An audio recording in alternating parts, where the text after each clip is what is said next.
நீங்கள் கொண்டு வருகிற சட்டம் மக்களுக்கான சட்டம், நீதிக்கான சட்டம் என்பது நீதித்துறையே கேள்விக்குட்படுத்தி இருக்கிறது.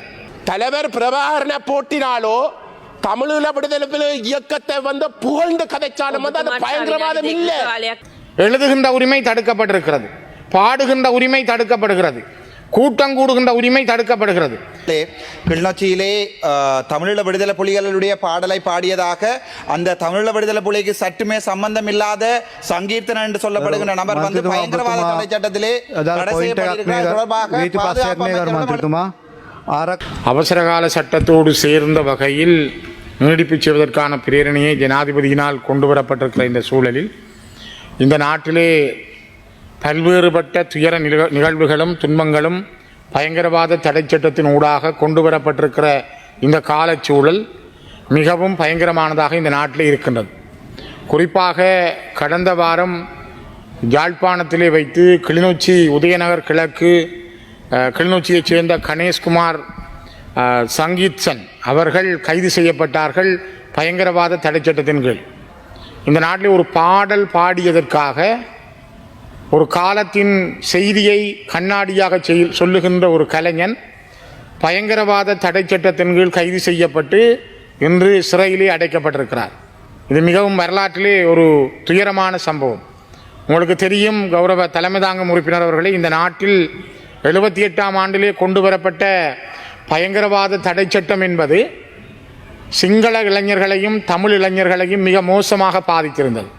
இன்று அரசமைத்திருக்கிற ஜேவிபி என்பிபியாக இருக்கலாம், மாற்றம் பெற்றிருந்தாலும் கூட 60,000க்கும் மேற்பட்ட சிங்கள இளைஞர்களும் யுவதிகளும் மிக மோசமாக படுகொலை செய்யப்படுவதற்கும் இந்த நாட்டிலே மிக மோசமாக அழிக்கப்படுவதற்கும் இந்த பயங்கரவாத தடை சட்டத்தை அப்போதிருந்த ஐக்கிய தேசிய கட்சி அரசாங்கத்தைச் சேர்ந்த ஜே.ஆர். ஜெயவர்தன, பிரேமதாசா போன்றவர்கள் மிக கொடூரமாக அதனை பயன்படுத்தி இருந்தார்கள்.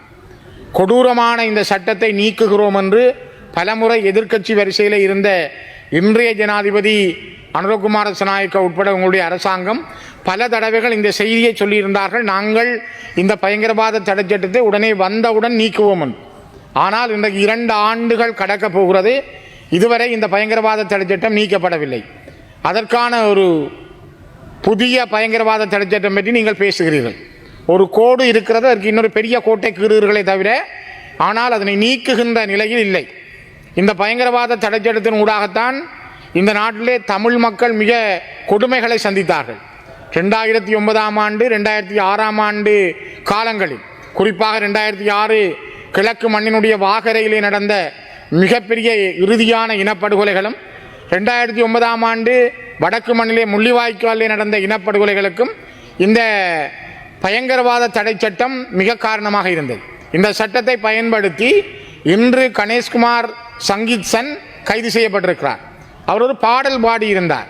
இந்த நாட்டிலே பாடுகின்ற உரிமை தடுக்கப்பட்டிருக்கிறதா அப்படி என்றால் இந்த சபையிலே நீங்கள் சொல்ல வேண்டும். பேசுகின்ற உரிமை தடுக்கப்பட்டிருக்கிறதா? தீபச்செல்வன் புத்தகங்களை எழுதியிருந்தார். இந்தியாவிலிருந்து வந்த புத்தகங்கள் சுங்க திணைக்களத்தில் தடுத்து வைக்கப்பட்டிருக்கிறது. எழுதுகின்ற உரிமை தடுக்கப்பட்டிருக்கிறது, பாடுகின்ற உரிமை தடுக்கப்படுகிறது, கூட்டம் கூடுகின்ற உரிமை தடுக்கப்படுகிறது. பயங்கரவாத தடை சட்டத்தை வைத்தே நீங்கள் இதனை செய்கின்றீர்கள். இன்று அதனை இன்னும் மெருகூட்டுவதற்காக இன்றைய சட்ட மூலத்தையும் ஜனாதிபதி தனக்கு இருக்கின்ற அதிகாரத்தை பயன்படுத்தி இதனை செய்கின்றார். ஜனாதிபதி ஏன் தனக்கு இருக்கிற அதிகாரத்தை பயன்படுத்தி சங்கீத்சனை ஏன் விடுதலை செய்யவில்லை? தொடர்ந்தும் சங்கீத்சன் என்கின்ற ஒரு சாதாரண இளைஞன், ஒரு பாடகன், ஒரு கலைஞனை விடுவிக்க சொல்லி பல இடங்களிலும் மக்கள் போராடுகின்றார்கள். நேற்று காலை வவுனியாவில், நேற்று வெல்வெட்டித்துறையில், அதற்கு முதல் கிளிநொச்சியில், இன்று பல்வேறு இடங்களில் மக்கள் திரண்டு போராடுகிறார்கள். இப்பொழுதும் நான் இந்த இடத்திலே உயர்ந்த சபையிலே சொல்லுகிறேன், நீங்கள் அவர்களை விடுவிக்கவில்லையானால், சங்கீத்சன் அவர்களை உடனடியாக இந்த அரசு விடுவிக்கவில்லை என்றால் வடக்கு கிழக்கு தழுவிய ஒரு மாபெரும் போராட்டத்திற்கு மக்கள் தயாராகிறார்கள். இளைஞர்கள் பாதிக்கப்பட்டிருக்கிறார்கள், பேச முடியாமல் இருக்கிறார்கள். அரசு பொறுப்படுத்த காலத்திலிருந்து அபிவிருத்தி என்ற வார்த்தைகளை நீங்கள் சொல்லிக் கொள்கிறீர்கள், ஆனால் அபிவிருத்தி என்பது நடந்ததாக தெரியவில்லை. கைதுகளும் அடக்குமுறைகளும் இந்த நாட்டிலே மிக கோலோச்சி மேலோங்கி இருக்கிறது. அண்மையிலே யாழ்ப்பாண மேல் நீதிமன்றத்தினுடைய நீதிபதியாக இருந்த அலெக்ஸ் ராஜா 2 மாதங்களில் திடீரென பதுளை மாவட்டத்துக்கு மாற்றப்பட்டார். அலெக்ஸ் ராஜா நீதவான் நியமிக்கப்பட்டு அவர் சில வழக்குகளை முன்னிலைப்படுத்துகின்ற பொழுது நீதியான நீதவான்கள் உடனடியாக கலைக்கப்படுகிறார்கள். இதேதான் முல்லைத்தீவில் இருந்த நீதவான் சுவர்ணராஜா அவர்களுக்கு நடைபெற்றது. ஆகவே நீங்கள் கொண்டு வருகிற சட்டம் மக்களுக்கான சட்டம், நீதிக்கான சட்டம் என்பது நீதித்துறையையே கேள்விக்குட்படுத்தி இருக்கிறது. சங்கீதனை கைது செய்தது அவர் ஒரு கருத்து வச்சிருக்கிறதுக்காக நீங்கள் இந்த அவசரகால சட்டத்தை வந்து பயன்படுத்த இயலாது. அது போலித்தனம். தலைவர் பிரபாகரனை போட்டினாலோ தமிழீழ விடுதலை இயக்கத்தை வந்து புகழ்ந்து கதைச்சாலும் வந்து அது பயங்கரவாதம் இல்ல. அது பயங்கரவாதம் இல்ல, அது ஒரு கருத்து. அது ஒரு கருத்து. அந்த கருத்தை வந்து நீங்கள் பயங்கரவாத தடுப்பு சட்டத்துக்குள்ள இல்லாட்டி அவசரகால சட்டத்துக்குள்ள கொண்டு வந்து அதை தடை செய்ய முடியாது. அது எந்த அளவுக்கு அதை நீங்கள் செய்ய அனுமதிக்கிறீர்கள் என்றால் எந்த அளவுக்கு உங்களுக்கு வந்து இந்த சட்டம் சம்பந்தமாக இருக்கிற அறிவில்ல தன்மை தான் எடுத்து காட்டுதே தவிர வேறு எதுவும் இல்லை.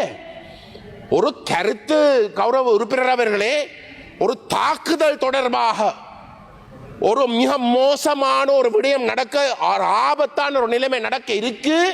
அந்த இடத்துல ஒரு கருத்து ஒன்று தெரிவிக்கிறது ஏதோ ஒரு வகையில வந்து ஒரு ஆபத்தை ஏற்படுத்தும் இல்லாத அது கூட்டும் என்ற ஒரு தேவை இருந்தால் வேணும் என்றால் நீங்கள் அதை பயன்படுத்தலாமே தவிர, போர் நடக்காத ஒரு காலத்திலே ஒரு இயக்கம் சம்பந்தமாக ஒரு தலைவர் சம்பந்தமாக புகழ்ந்து கதைக்கிறது பயங்கரவாத தடை சட்டத்துக்கு கீழே கொண்டு வரக்கூடிய ஒரு விஷயம் இல்ல. அவ இதெல்லாம் என்னத்தை காட்டுதென்றால் பயங்கரவாத தடுப்பு சட்டத்தையே நாங்கள் நீக்க தயார் என்று சொல்லி அதுக்கு மாற்றீடாக வேறு எந்த ஒரு சட்டமும் தேவையில்லை என்று சொல்ற ஆக்கள் தான் இன்றைக்கு வந்து இந்த யாப்பாளன் என்ற நல்லாட்சி காலத்தில் கொடுத்த வாக்குறுதியை கூட கொடுக்க தயாரில்லை. அதாவது பயங்கரவாத தடை சட்டம் நீக்கிற வரைக்குமாவது நாங்கள் அதை அமுல்படுத்தாமல் வச்சிருக்கிறோம் என்ற வாக்குறுதி கூட கொடுக்க முதுகெலும்பில்லாத ஒரு அரசாங்கம் தான் இது. முதுகெலும்பில்லாத. நான் ஒன்றை சொல்றேன், நீங்கள் வந்து ஆக்களுடைய கருத்துக்களை நீங்கள் நசுக்கலாம், ஆனால் ஒன்றை தெளிவாக தெரிஞ்சு வச்சிருங்கோ. தமிழீழ விடுதலை புலிகள் இயக்கத்தை நீங்கள் ஒரு இனப்படுகொலை செய்து மௌனிக்க வச்சிருந்தாலும் இன்றைக்கு போர் முடிந்த 17 வருஷத்துக்கு பிறகு நீங்கள் வடகிழக்கில் இருக்கக்கூடிய தமிழ் மக்கள்கிட்ட போய் கேட்டுறீங்கடா அந்த அமைப்பு திரும்பி வர வேணும் என்று தான் சொல்றார்கள். அது அப்படி சொல்றபடியால் தான் உங்களுடைய மீன்பிடி அமைச்சர் திலீபன் அவர்களுடைய நினைவு தினத்துக்கு போய் கலந்து கொண்டு அதோட சொந்தம் கொண்டாடுறதுக்கு போற உங்களுடைய அரசியல் தோல்வி